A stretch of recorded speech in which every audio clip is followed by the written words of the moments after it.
가지고 오직 아는 것을 섬기다라는 제목으로 이 말씀을 함께 나누겠습니다. 여러분, 우리가 이제 여호수아의 마지막 장을 대하고 있습니다. 여호수아가 누구냐라고 이야기하면 전무후무한 위대한 지도자요, 예수님을 대표하는 그러한 상징적인 인물이고, 그 무엇으로도 대신할 수 없는 그러한 하나님의 역사를 써갔던 사람입니다. 그런데 그도 때가 임하면 가야 되죠. 다 내려놓고 가야 됩니다. 그리고 함께 하나님의 사람들을 이끌었던 아론의 아들 엘르아살도 죽었습니다. 이제 남겨진 것은 그렇게 여호수아를 따라다니던 장로들과 비느하스라고 하는 아론의 손자 대제사장만 남은 거죠. 그래서 여호수아의 결론이 뭐냐라고 이야기하면, 하나님의 그 역사를 기억하는 자들이 사는 날 동안은 하나님을 섬겼다라고 하는 것이 여호수아서의 결론입니다. 하나님을 아는 자들, 하나님이 어떤 일을 행하시는가를 아는 자들이 살아있는 동안만큼은 그 이스라엘에 하나님을 믿는 사람들이 있었다라고 이야기하는 거죠. 그럼 어느 만큼 믿었는가 라고 하는 것을 살펴보면 참담하기 이를 데가 없어요. 제가 여호수아서를 끝내고 사사기로 안 넘어가려고 다른 성경을 하려고 이렇게 지금 생각을 많이 하고 있는데요. 한 주간 더 기도해보고 해야 되겠지만, 사사기라고 하는 성경이 여호수아 다음에 붙어 있잖아요. 근데 사사기의 역사가 순서대로 기록된 것 같지만 사실은 순서대로 기록되지 않은 부분이 있습니다. 17장부터 마지막까지는요, 순서대로 기록된 장이 아니에요. 거기는 온니엘이라고 하는 사사가 일어나기 전에 배경에 대한 이야기예요. 그리고 여기 지금 맨 마지막에 나와 있는 인물 누구죠? 비느하스라고 하는 사람이 어떻게 이스라엘 사람들을 이끄는 그런 믿음의 자리에 있었으면서 그 이스라엘 사람들이 어떻게 행동했는가를 보여주는 중요한 배경에 대한 본문이죠. 여러분, 제가 이 본문을 보면서 얼마나 자괴감이 들고 얼마나 낙심이 되는지 말할 수가 없어요. 왜 비느하스는 이스라엘 사람들을 믿음으로 이끌어내는데 실패했는가라고 하는 정말 고민스러운 질문을 할 수밖에 없는 그런 상황들이에요. 그리고 제 자신에게도 묻는 거죠. 정말 비느하스가 그렇게 실패했다라고 한다면 날아가는 사람이 교회를 섬기는 데 있어서 정말 영혼들을 하나님께 이끄는 일에 과연 얼마나 잘할 수 있는가라고 하는 그런 많은 생각들을 갖는 그런 본문입니다. 여러분, 우리가 사사기를 보지 않았기 때문에 제가 설명을 드립니다. 사사기 17장부터 시작되는 역사는요, 유다 가문의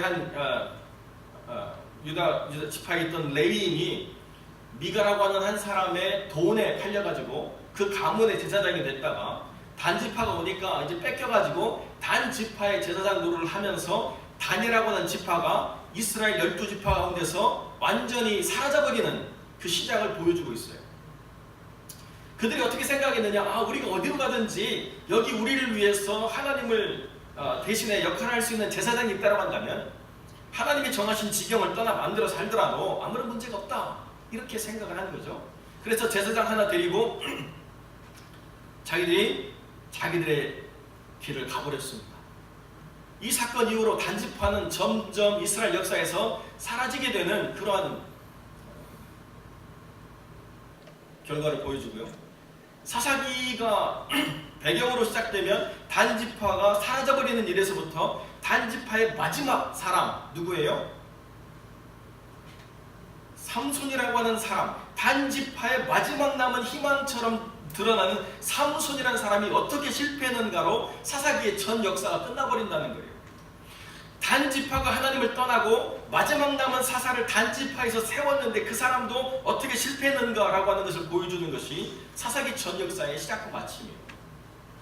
그러면 그 중에 어떤 일이 있었느냐, 레위인이 가다가 여리고로 들어가기 싫어가지고 베냐민 지파의 한 성읍에 들어갔다가 그가 데리고 갔던 첩이 욕보임을 당하고 죽는 일이 일어나가지고 그 첩의 몸을 12조각 내서 12지파에 다 보내가지고 그 엄청난 사건을 목도한 그 사람들이 베냐민 지파를 멸절시켜버리는 일을 이루는 거죠. 그게 어느 때 일어나요?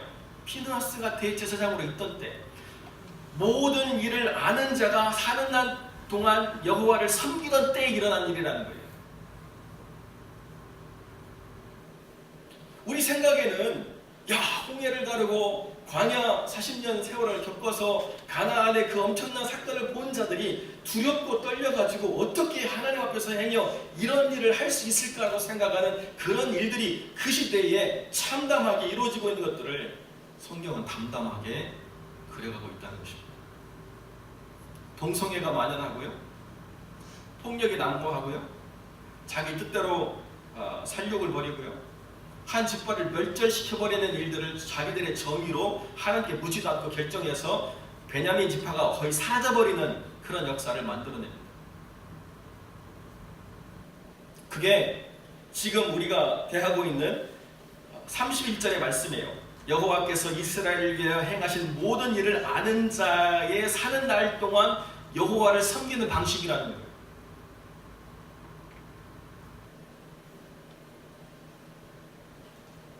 그러니까 여호수아가 죽기 전에 그 얘기하는 거예요. 오직 나와 내 집은 여호와를 섬기겠노라. 너희는 섬길 자를 선택하라. 아무리 대단한 것을 보여주고 아무리 대단한 승리를 맛보게 해주고 아무리 대단한 노력을 해도 편하지 않아요. 여전히 자기들의 삶의 방식을 바꾸지 않고 여전히 쾌락 가운데 빠지고 여전히 자기들이 원하는 대로 살고 여전히 하나님을 섬긴다라고 말하지만은 또 다른 우상을 자기 안에 두고 자기 삶을 살아가는 거죠.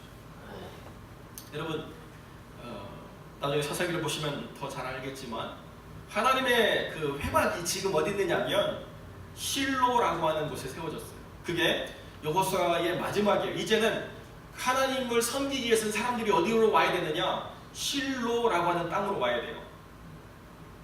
그런데 사사기를 보면요, 하나님의 궤가 베델에가 있어요. 비느하스도 베델에가 있어요. 사람들이 실로로 와봤자 하나님의 궤가 없어요. 회막은 있는데 하나님의 궤가 없어요. 그래도 될까요?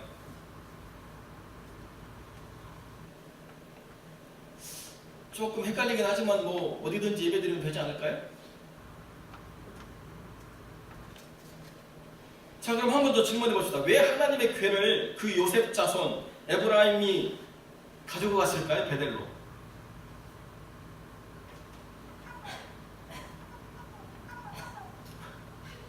누가 답을 주나 봐요 지금. 자, 여러분, 왜 그 베델로 여호와의 궤를 옮겨갔을까요? 이게 중요한 핵심이에요. 하나님이 정하신 자리에 두지 않고 그들이 그 궤를 가져간 이유와 목적이 뭘까요?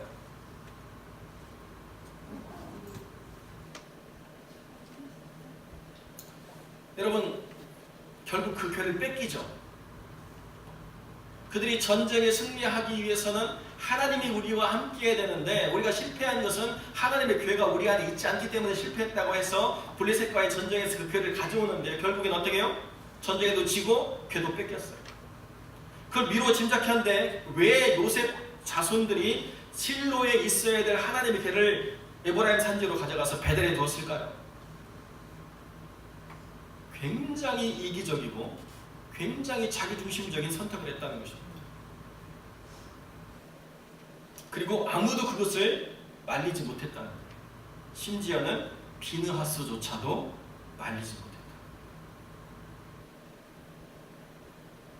에브라임 산지에 자기 아버지 장지를 내주고 비느하스도 데려가 버렸습니다. 하나님의 궤도 가져가 버렸습니다. 다른 지파야 어떻게 살든지 상관없어. 우리 지파만 잘 살면, 우리 지파만 여기 하나님의 임재가 있는 궤가 있으면 잘 먹고 잘 살 것이다. 아무런 타인에 대한 관심과 배려도 없이 이스라엘이라고 하는 나라에 대한 생각도 없이 자기중심적으로 선택하는 거예요. 다른 사람들이 어떻게 예배 드리든지 말든지 우리만 하나님과 함께합니다. 여러분, 예배가 무너지니까 어떻게 돼요? 제사장이 돈 받고 자기 자리 찾아가는 거예요. 예배가 무너지니까 어떻게 돼요? 사람들이 온갖 더러운 일을 벌여도 아무런 도전과 충격을 받지 않고 자기 삶을 정당화하며 살아갈 수 있게 되는 거예요. 그리고 불타오르는 정의감이 하나님과 하나 되어서 사용되어지는 것이 아니라 자기 스스로가 옳다라고 하는 이 불타오르는 정의감이 한 지파를 멸절시켜버리는 도구로 사용되죠. 버리고 말았다는 것이죠. 그래도 성경은 뭐라고 얘기하느냐? 하나님께서 이스라엘 위에 행하신 모든 일을 아는 자의 사는 날 동안 여호와를 섬겼다. 참 이렇게 섬겨가지고 되겠는가 싶은데요. 성경이 이렇게 말하는 거예요. 야, 이렇게 해가지고 하나님을 섬겼다고 말할 수 있어?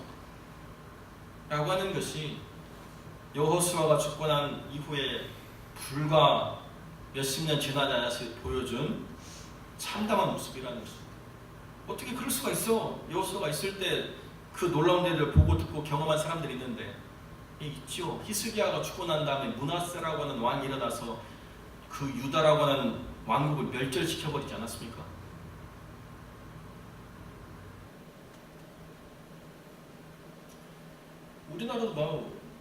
우리나라도 다를 바 없죠. 강반석 권사님의 손자가 일어나가지고 북한이라고 하는 나라를 세우고 한국 전쟁을 만들었지 않습니까?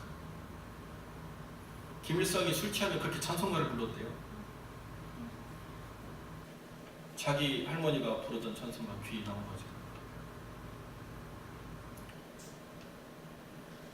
하나님을 섬긴다라고 하는 게 뭘까라고 하는 중요한 질문을 하지 않을 수 없습니다. 성경을 모르면 그렇게 잘 섬겼나 보다. 점점 가면 갈수록 흐려지긴 했지만 그래도 신앙의 뿌리는 있었겠지라고 생각하는 건데 아니에요. 그렇게 전달되어지지 않았어요. 신앙. 정말 하나님을 섬기겠노라고 나와 내 집은 어떤 상황과 조건 속에서도 하나님을 섬기겠노라고 작정하지 않으면 안 되는 현실을 대하고 있는 것입니다. 가난에 들어가는 것이 아무런 저항 없이 아무런 부딪힘 없이 그냥 젖과 꿀이 흐르는 태평성지에 들어가서 아무런 고통 없이 아무런 고민 없이 살았다라고 얘기하는 게 아니라 예수를 믿는 순간도 마찬가지인데요. 예수를 믿게 되면 무엇을 선택할 것인가에 대한 끊임없는 질문을 내가 할 수밖에 없는 상황을 맞이하게 된다는 거죠. 하나님을 섬길 것인가? 아닐 것인가? 내게 하나님이 행하신 일들을 내가 기억하면서 계속 내가 그 선택을 행하는 삶의 나열을 우리는 믿음으로 살아간다라고 이야기하는 거죠. 사람은요, 아는 걸 섬기게 돼 있어요. 좀 명확합니다. 사람은 모르는 걸 섬길 수가 없어요. 사람은 분명하게 아는 걸 섬기죠.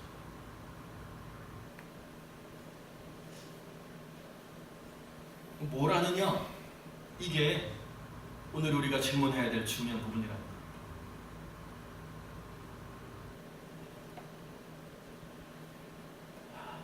제가 옛날에 저희 매형이 처음으로 어떤 그 보드게임을 하나 사서 같이 신나게 놀았던 적이 있습니다. 그 이름도 유명한 부루마블이라는 게임인데요. 제가 천문학적인 돈을 벌었습니다. 온갖 도시에 빌딩을 세우고요. 흔히 요즘 말하는 건물주가 돼가지고 그 게임에서 굉장히 많은 돈을 벌었어요. 얼마나 신이 났는지 너무 흥분이 돼가지고 그날 한 김밥을 초등학교 6학년 때인데 한 7축을 먹은 것 같아요. 하여튼 그날은 제 인생에 있어서 정말 잊을 수 없는 그런 날이었는데요. 여러분, 그거 다 휴지 조각이죠? 게임 접고 나면 아무런 의미 없는 거예요. 내가 정말 맞닥뜨리는 현실에 있어서는 그건 아무런 가치가 없는 것입니다. 현실로 다가오게 되면 돈이라는 것이 그렇게 쉽게 벌리지 않는다는 걸 너무 잘 알죠. 제가 미국 처음 와가지고 1시간에 5불 받고 일을 했는데요. 그 1시간에 5불 일하는 게 얼마나 또 다른 사람들에게 부러움의 대상인지 말할 수가 없었어요. 제가 유학생으로 와가지고 저의 기숙사에 케냐, 미얀마, 태국 뭐 여러 나라에 와서 온 그 신학생들과 같이 있었는데요. 제가 학교 끝나고 와서 이렇게 잠깐 쉬고 그다음에 밤 11시 되기 전에 주유소로 가면 애들이 너무 부러워요. 쟤는 돈도 버는구나. 시간당 5불 버는데 얼마나 저를 부러움의 대상으로 보는지를 말할 수가 없어요.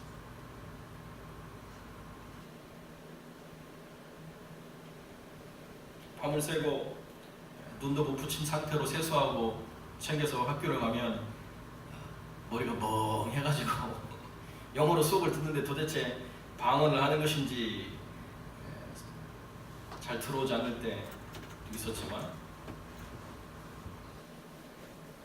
하여튼 그리고 주말이 되면요, 그 학교에서 1인당 10불을 줍니다. 그걸로 토요일과 주일 식사를 하도록 그렇게 배려를 해줘요. 1인당 10불을 가지고 6끼를 먹는다는 건 대단한 일 아닙니까? 그래서 그 돈을 모아다가 쿡을 하기로 해가지고 아이들이 해서 이렇게 해가지고 쿡을 합니다. 그러면 미치는 날이 있어요. 이 중국 애가 쿡을 하면요, 기름을 먹는 것인지 국을 먹는 것인지 모를 정도로 큰 팥에다가 돼지고기 털도 제대로 안 깎인 돼지고기 비계가 막 둥둥 떠있는, 그리고 냄새를 잡으려니까 샐러리하고 저도 잘 안 먹는 실란트로를 때려 넣어가지고 먹으라는 건지 먹지 말라는 건지, 그래도 뜨거울 때는 기름이 넘어가는데요, 식고 나면 그 굳어진 기름이 한 10cm는 되는 것 같아요. 여러분 점심 맛있게 드세요. 제 얘기 듣고 힘들어하지 마시고. 미국이라는 사회가 시간으로 노동의 대가를 지불하기 시작하면서 더 많이 삶을 속박하는 일들을 보게 돼요. 모든 페이가 다 시간으로 돼 있기 때문에 제 아내도 일을 하면서 그 몰에서 일할 때 아이들 데리고 나가면 아이들의 입에 넣어주는 게 기뻐가지고 이런저런 거 사줍니다. 근데 본인이 커피 한 잔 빼먹으려고 하면 이게 내가 얼마를 해야지 커피 한 잔을 마실 수 있는가가 바로 느껴지기 때문에 꾹 참고 돌아서는 거죠. 돈의 가치를 안다는 것이 그런 것입니다. 우리가 뭘 안다라고 하는 것은 거기에 분명한 경험과 그 가치의 효용에 대한 분명한 이해를 갖고 있는 거죠. 하나님을 안다라고 하는 건 뭘까요? 그러면? 여러분, 하나님을 아는 것을 돈으로 환산해 보면 얼마쯤 될까요? 우리가 하나님을 안다라고 말하는데요, 정말 답답한 건 돈으로 환산이 안 될 때가 있다는 거예요. 왜 하나님이 이걸 좀 풍성하게 만들어 주시지? 왜 이렇게 힘들고 어렵게 할까?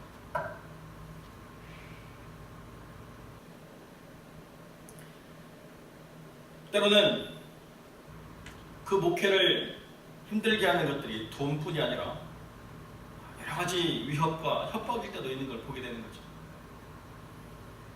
이번에 어떤 목사님이 자기 교회의 상황을 올렸는데요, 그분이 어떤 분이냐면 신천지라고 하는 이단과 싸우는 목사님이고, 거기서 나온 형제 자매를 다시 교육시켜서 제대로 신앙을 갖게 하는 일들에 전심을 다하는 목사님. 그러나 자기 목회를 안 하느냐? 그분도 자기 목회를 하면서 그렇게 하고 있는 거예요. 그런데 그 목사님 부부가 이렇게 교회 뒤쪽에 강단 뒤에 사택을 만들어서 생활하시는데요, 그 이단들이 들어와가지고 불을 질러서 교회가 전소가 됐습니다. 한국은 또 이 나무로 된 장의자로 이렇게 교회 의자를 만들기 때문에 거기다 불을 지르니까 얼마나 잘 탔겠어요. 교회 전면이 다 까맣게 탄 그 교회를 페이스북에다 올리셨더라고요. 그래도 참 하나님이 귀 쓰시는 하나님의 사람이라 생명만큼은 하나님이 지키셔서 다행히도 그 엄청난 피해 가운데서 생명은 건지신 것 같아요. 하나님을 섬긴다라고 하는 것이 평안이고 기쁨이고 만족이 되는데 왜 이런 일들이 있을까라는 참 고민스러운 부분들이 원하는 게 사실입니다. 이렇게 극단적인 상황이 아니라 할지라도 우리가 아는 것이 우리의 믿는 바가 된다라고 이야기할 때, 우리가 하나님을 아는 것이 우리의 힘이다라고 이야기하는 바로 그것이 우리의 삶에서 어떤 의미와 효력을 발생해야 되느냐라고 하는 것은 중요한 부분이라는 거예요. 여러분이 여호수아처럼 하늘의 해와 달을 멈춰야만, 그래야만 하나님을 안다라고 말할 수 있느냐? 그렇지 않아요.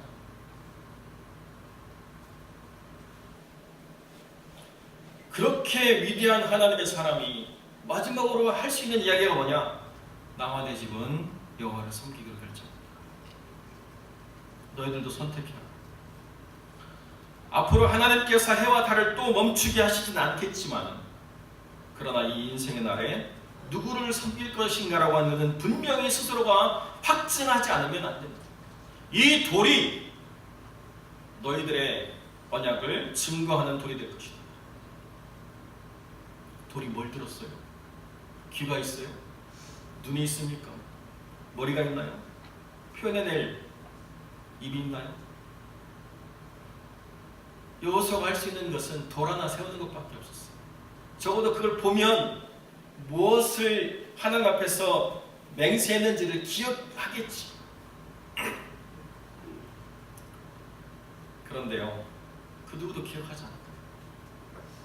그 위대한 사람이 이루어낸 그 수많은 업적을 아무도 기억하지 않고 자기 뜻대로 살다가 망해버렸다는 것입니다.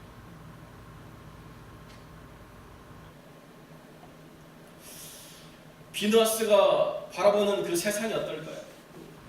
모든 사람들이 하나님께 열공하다가 점점 식어지면서 점점 자기 멋대로 살아가고 폐악을 일삼고 악을 저지르고 하나님을 떠나고 심지어는 레위인이 돈에 팔려가고 한 민족이 멸절을 하고 이런 일들을 비누아스가 그냥 지켜볼 수밖에 없는 상황이라고 하는 것이 정말 여호와를 섬겼다라고 말할 수 있는 상황일까?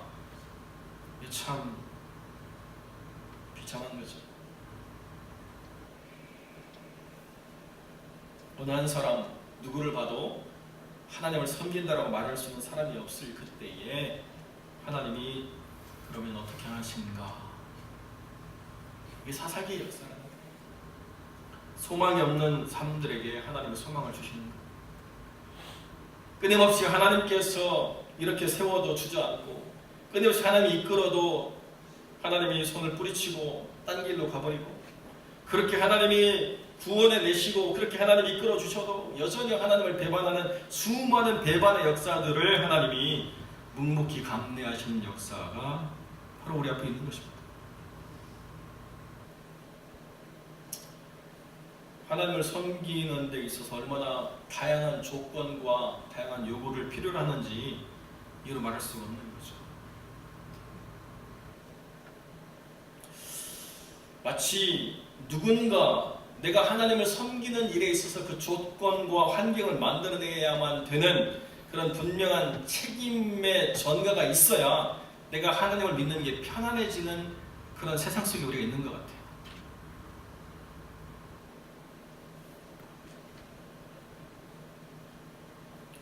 여러분, 하나님을 섬기는데 어떤 조건이 필요하죠? 여러분, 하나님을 섬기는 데 있어서 어떤 상황이 만들어져야 되나요? 여러분, 하나님을 섬기는 데 있어서 어떠한 그러한 전제를 필요로 해서 그것이 충족될 때만 거기에 반해서 우리가 무언가를 선택하고자 하는 그런 결정을 한다는 것이 과연 하나님을 섬긴다라고 말할 수 있는 건가요? 섬기는 게 아니고 거래하는 거죠. 우리는 거래하는 데 굉장히 익숙해 있는 부분들을 보는 것입니다. 그래서 미국 사람들은 하나님이 얼마짜리냐 그러면 하나님이 3불짜리 했으면 좋겠다.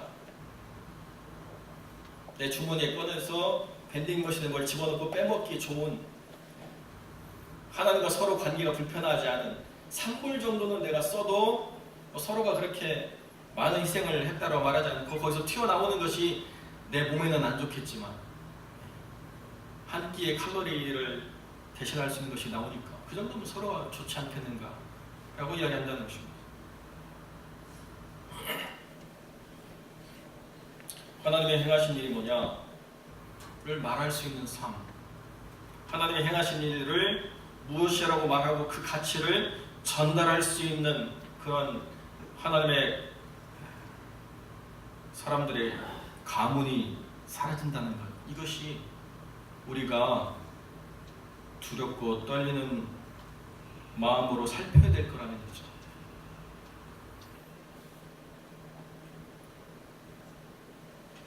목사들이 만나서 정말 하나님 잘 믿는 성도가 없다라고 얘기하고, 성도들이 만나서 정말 하나님을 잘 인도할 목사가 없다고 얘기하고, 뭐 그렇게 이야기를 할 수는 있겠지만, 그러나 내 영혼에 대한 책임은 목사가 지는 게 아니에요. 내 영혼에 대한 책임은 내가 지는 것입니다. 내 삶의 분명한 가치는 내가 드러내는 것입니다.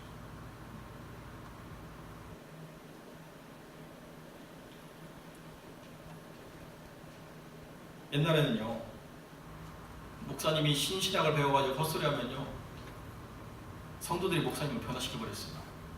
우리 목사님 은혜 받기까지 우리 한번 기도해보자.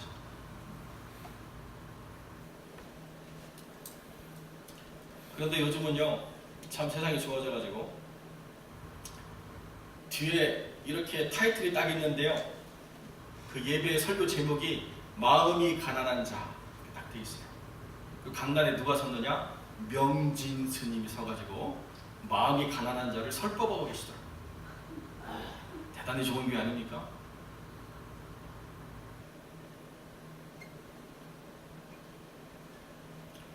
그게 우리가 바라보고 있는 한국의 현실이에요. 그게 강단의 모습입니다. 교회에서 마음에 가난한 것들은 다 배웠기 때문에 뭔가 좀 새로운 것을 우리가 좀 들어야 되지 않을까.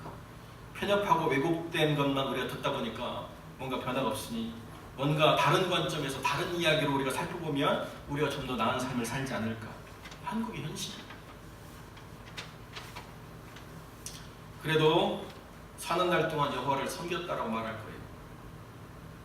여러분, 그러니까 지금 사는 날 동안 여호와를 섬겼다라고 하는 것이 정말 섬겼기 때문에 섬겼다라고 말하는 것이 아니라는 것을 이해하시겠죠. 그들은 스스로가 아는 만큼 충실했다는 것입니다. 그들 스스로가 하나님을 섬겼다라고 말하는 포장 가운데 있었다는 것입니다. 그런데 역사의 기록을 살펴보면 그 하나하나의 기록들이 드러내는 증거가 하나님을 섬겼다는 것과는 하나도 일치되는 것이 없는 불일치의 연속이었다는 거죠. 여러분, 우리가 살고 있는 이 삶의 자리는 어떻습니까? 우리를 근심케 하는 일들이 얼마나 많이 있습니까? 우리로 말미암아 무릎 꿇게 만드는 많은 상황들이 있고, 또 권세가 있고 여러 가지 위협들이 있습니다. 우리의 삶의 순간순간의 선택이 우리가 누구를 섬기며 사느냐를 기록하게 될 때 정말 우리는 두렵고 떨림으로 하나님을 섬겼다라고 말할 수 있는 삶의 기록을 만들어내야 되는 것이죠.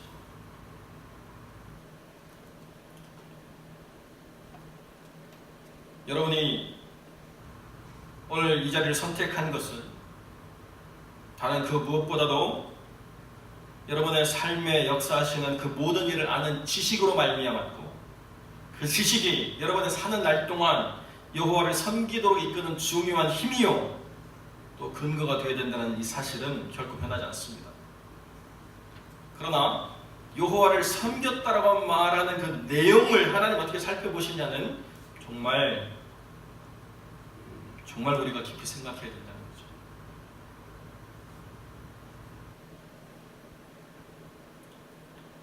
저도 그런 시간들이 있었습니다. 우리가 막 청년 때 은혜 받아가지고 막 뜨거워서 우리가 그 집회를 우리가 막 주도해가지고 중고등부 수련회를 만들고 막 겨울 성경학교 만들고 막 하는데요.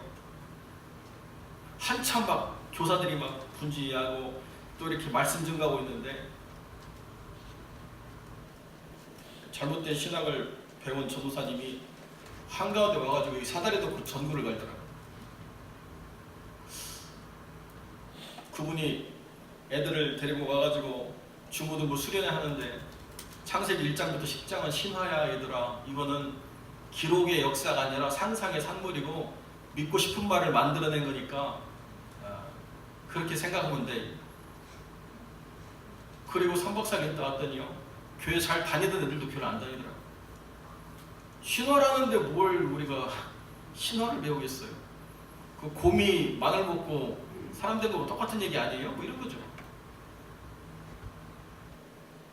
하나님을 아는 지식이 없는 자가 하나님을 안다라고 말하면 이런 일이 만들어지는 거예요.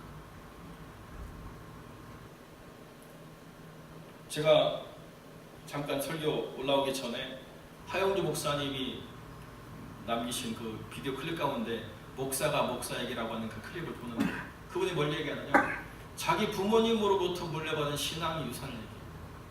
우리 아버지가 어떤 사람이었느냐, 우리 엄마가 어떤 사람이었느냐. 우리가 밀사부태 때 내려와가지고 전라남도 밑에 내려가서 아무런 삶의 기반 없이 일용직으로 살아도 우리 아버지는 기도의 사람이에요. 우리 어머니는 발품 팔아가면서 물건 팔지만 물건만 파는 게 아니라 때를 얻든지 못 얻든지 전도하는 사람이었다는 거예요. 우리가 어떻게 남의 집 처마 밑에서 살면서도 이렇게 신앙을 갖게 되었는가? 자기 아버지가 물려준 신앙의 유산으로 자기도 그렇게 하나님을 알게 되었다는 거예요. 자기 어머니가 물려준 신앙 유산으로 자기도 그렇게 하나님을 알게 됐다는 거예요. 거기 무슨 번듯한 교회가 있고 거기 무슨 번듯한 그런 삶의 자리가 있어서 우리가 아무런 염려 걱정 없이 살면서 교회 생활을 하는 게 아니라 하루를 먹기 위하여 우리가 흘려야 되는 땀, 수고, 염려, 걱정이 있었지만은 우리 아버지가 보여준 삶은 기도의 삶이었다는 거예요. 우리 어머니가 보여준 삶은 그 옛날에 전도부인들이 그렇게 교회를 섬겨나갔던 그 섬김의 삶을 자기가 봤기 때문에 자기가 그렇게 하나님을 알아가게 됐다. 모든 일을 아는 자의 지식은 결코 세월에 휩쓸려가지 않습니다. 모든 일을 아는 자의 지식은 그 다음 세대에 분명하게 전달이 되게 되어 있습니다. 하나님을 아는 지식은 너무나도 고귀하기 때문에 사라지지 않아요.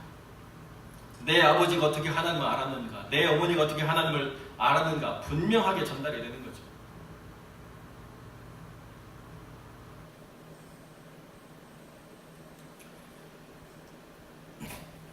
뭐 믿음에 대한 이야기는 아닌데요, 저희 딸이 이번에 뭘 좀 도우면서 마지막 날 뭘 그렇게 막 싸가지고 왔어요. 그 음식 하는 데서 버리는 게 너무 아까워가지고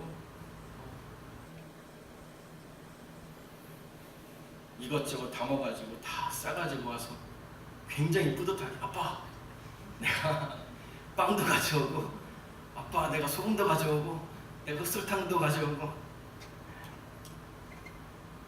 어디서 배웠겠어요?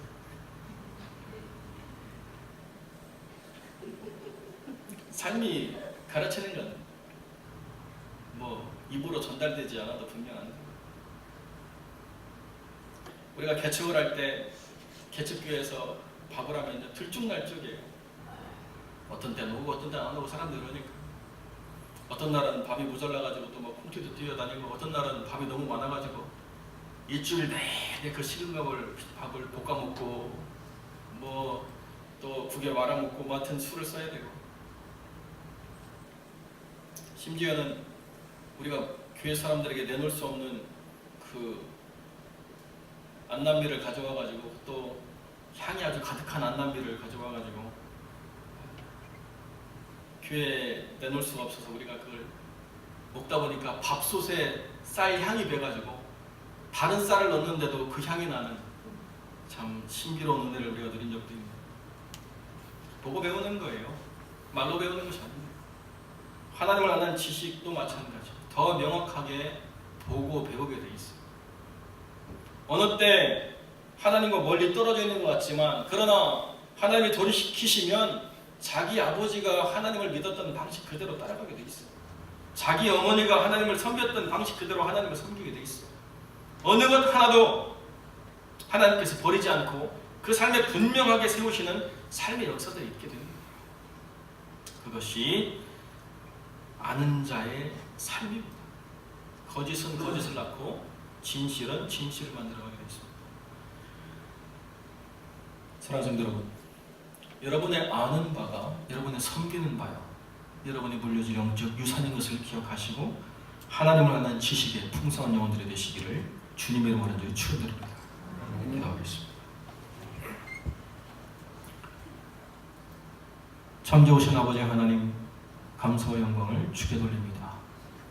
안다라고 말하는 자들의 거짓과 위선을 주님께서 살피시며 얼마나 참담하고 얼마나 고통스러운 마음으로 그들을 바라보셨는지를 깨닫게 될 때 우리가 써가는 역사는 그들과 다르기를 원합니다. 우리가 하나님을 안다라고 말하는 지식은 헛것이 아니라 실제가 되게 하시고, 우리가 하나님을 알아가는 만큼 하나님과 우리가 더 가까워져가는 삶이 되게 하시고 우리의 섬김이 더 온전해질 수 있도록 은혜를 베풀어 주셔서 그 섬김의 영적인 유산들을 또 우리의 자녀들이 물려받게 하시고 하나님 말씀하시는 바 천대에 이르기까지 복을 누리는 복된 영혼들로 살아갈 수 있도록 주님의 은혜를 더하여 주시옵소서. 헛되게 살면서 스스로를 합리화하지 않도록 주님 붙잡아 주시고 아는 만큼 섬기는 자로 살아갈 수 있도록 은혜를 더하여 주옵소서. 주님이 함께해 주시길 간절히 소망하며 걸어가신 우리 주 예수 그리스도의 이름으로 기도드립니다.